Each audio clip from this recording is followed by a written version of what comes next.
Declassified CIA documents claims Carl Jung accused the U.S. Air Force of covering up truth about UFOs. This was a long time ago. Fast forward to today, and we know he was right. This is by Arjun Walia. Roscoe Hillenkotter, the very first director of the Central Intelligence Agency, CIA, once said that it's time for the truth to be brought out. Behind the scenes, high-ranking Air Force officials are soberly concerned about UFOs. But through official secrecy and ridicule, many citizens are led to believe the unknown flying objects are nonsense. I urge immediate congressional action to reduce the dangers from secrecy about unidentified flying objects, is what he said. And he said this decades ago. Hillenkotter is also mentioned in this declassified document archived and released by the CIA. This particular document also mentions Carl Jung, and it reads as follows.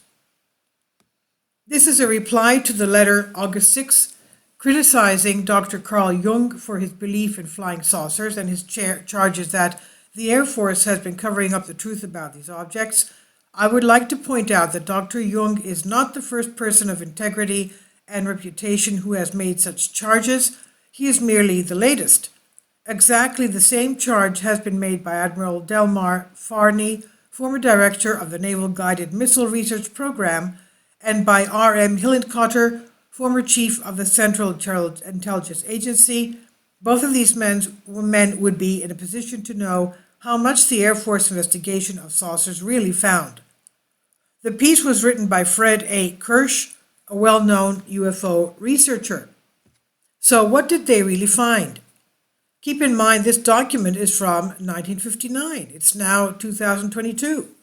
How much has been discovered and how much has been kept from the public? In his very last interview before his death, Colonel Robert Friend, who from 1958 to 1962 was the director of Project Blue Book, a U.S. Air Force UFO investigation project, suggests the U.S. Air Force knew what these objects were, and fast forward to today, and we now have abundant evidence that we are being contacted, that civilizations have been visiting us for a very long time. This is what Dr. Brian O'Leary, former NASA astronaut and Princeton physics professor, said. And the document goes on to say this: if Jung were the only responsible person to make such charges, we could brush the whole thing off as nonsense. However, when a number of pilots, radar operators, and other trained observers agree that the UFOs are real, a serious reappraisal of the situation is in order.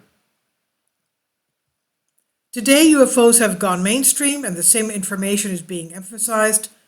For example, Christopher Mellon, who was the former Deputy Assistant Defense Secretary for Intelligence from 1997 to 2002, recently made an appearance on CNN stating the same facts about these objects.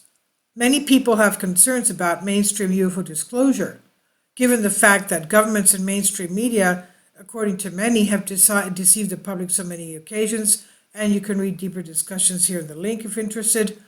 The same year that this document pertained to Jung was written, he released his book called Flying Saucers, A Modern Myth of the Things Seen in the Skies, which examines not the reality or unreality of the titular phenomena, but their psychic aspect and what it may signify that these phenomena, whether real or imagined, are seen in such numbers just at a time, the Cold War, when humankind is menaced as never before in history. It seems, in my opinion, he was quite convinced of the phenomenon, especially given the fact that he accused the Air Force of a cover-up. And fast forward again to today, and we know he was right. In 1957, New Republic editor Gilbert A. Harrison wanted to get this Jung's perspective on UFOs in his magazine. And you can see via the all a scan of Jung's response to Harrison's query, and the text reads as follows. The problem of the UFO is, as you rightly say, a very fascinating one, but it is as puzzling as it is fascinating, since despite of all observations I know of, there is no certainty about their very nature. On the other side, there is an overwhelming material pointing to their legendary or mythological aspect. As a matter of fact, the psychological aspect is so impressive that one almost must regret that the UFOs seem to be real after all. I have followed up the literature as much as possible, and it looks to me as if something were seen and even confirmed by radar, but nobody knows exactly what is seen. In consideration of the psychological aspect of the phenomena, I have written a booklet about it, which is soon to appear. It's also in the process of being translated into English. Unfortunately, being occupied with other tasks, I'm unable to meet your proposition. Being rather old, I have to economize my energies, he said. Jung's approach to UFOs was clearly binary. It would seem, especially given the claims in the CIA document, that he believes them to be real, but was uncertain if of their very nature and what they actually represented. At the time, academics were well aware of the UFO phenomenon. Many decades ago, Wernher von Braun, his mentor, Hermann Oberth, the founding father of rocketry and astronomics, also known as the father of spaceflight, stated his belief that flying saucers are real and that, quote, they are spaceships from another solar system. I think that they possibly are manned by intelligent observers who are members of a race that may have been investigating our Earth for centuries, end quote. And he wrote these words in Flying Saucers Come from a Distant World, 1954. It's hard to believe that for all these years, despite the fact that evidence clearly shows otherwise, that UFOs were thrown into the conspiracy theory bucket, and one was made out to be a lunatic for even mentioning the possibility that they were real and possibly even extraterrestrial. Today, it's a much different story, but there's still a lot to uncover. The takeaway: we've covered countless stories and revelations regarding the phenomena.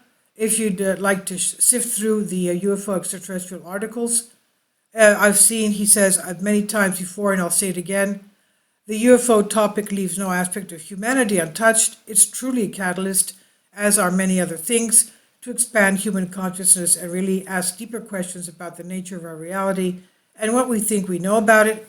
Ultimately, I believe the phenomenon will force us to ask more questions about ourselves, where we come from, why we're here, and most importantly, why we live and act the way we do here on the planet Earth.